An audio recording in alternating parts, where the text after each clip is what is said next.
Her diamond rings caught the lamplight, scattering sharp fragments of brilliance across the study walls. Her voice, low and venomous, cut the air between us.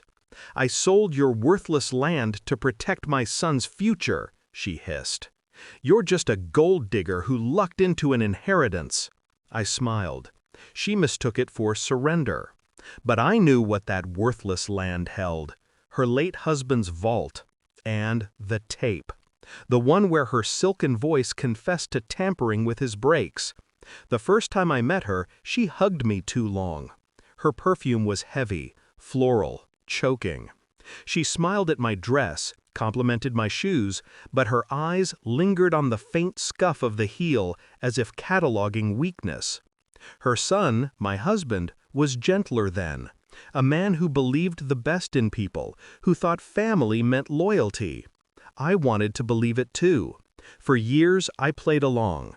Dinner parties where she whispered barbed comments under the hum of crystal glasses. Holidays where she sat me at the far edge of the table, as if proximity to the silverware was earned. I endured it, for him. Until the day I found her fingerprint on betrayal. It started small. A land survey notice addressed not to me, but forwarded from her lawyer. A clerical mistake, she claimed when confronted. Then, a locked drawer in my husband's old office mysteriously emptied. His father's will gone. But the true fracture came with a ledger I wasn't meant to see. Numbers, transactions, sales, property that wasn't hers, funneled through shell companies bearing her maiden name. At the bottom of one column, a signature, my husband's, forged. I didn't rage, not outwardly. Rage is noisy, and noise alerts predators. I folded the ledger back, placed it neatly where I found it, and began cataloging my own steps.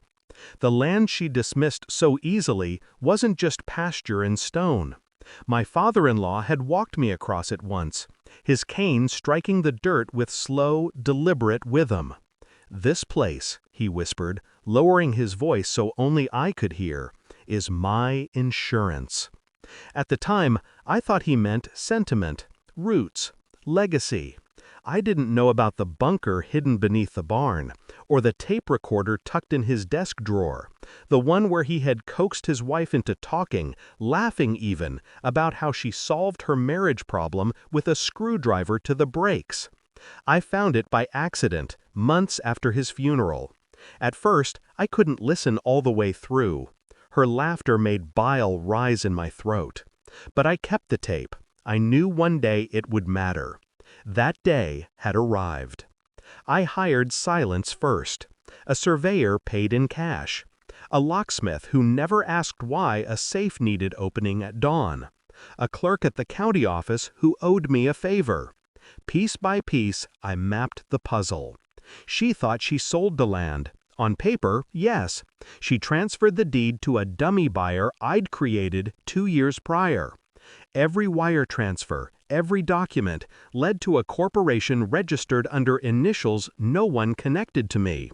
She believed she had gutted me. Instead, she handed me the blade. Inside the vault, I found what she feared most: ledgers that proved embezzlement from her husband's estate, recordings of her phone calls with mechanics, even a journal where she described cleaning up loose ends. The vault wasn't just insurance, it was a confession booth carved into steel. I packaged it neatly, a folder for the police, a sealed envelope for the bank. Copies stored where her lawyers couldn't reach. My moves were quiet, precise, and all the while, I smiled at her table, complimented her wine, played the dutiful widow. Until tonight. Back in the study, she leaned closer. Her rings clinked against the mahogany desk. "You'll thank me one day," she purred, "when you're penniless but free of this burden." I let her savor the illusion a moment longer. Then I slid the envelope across the desk. She frowned, impatient. She always hated paper she hadn't prepared. "Open it," I whispered. Her manicured nails tore the flap. She scanned the first page. Color drained from her face. Embezzlement charges, Fraud. A notarized deed proving the land still sat in my name. And finally, the photograph of a tape recorder labeled with her husband's handwriting. Her lips parted, ready to deny. But then she saw the last page, a transcript of her own voice, laughing about brake fluid and loose bolts. The diamond rings trembled. "You can't!" I already did. I rose, my chair scraping softly against the rug. The police have theirs copy. The bank has theirs. This one was just a courtesy. Her throat worked, but no words came. For once, the queen of poisoned remarks was silent. I walked out of that study with no raised voice, no theatrics. Vengeance doesn't need an audience. It only needs to land. By morning, her empire would collapse.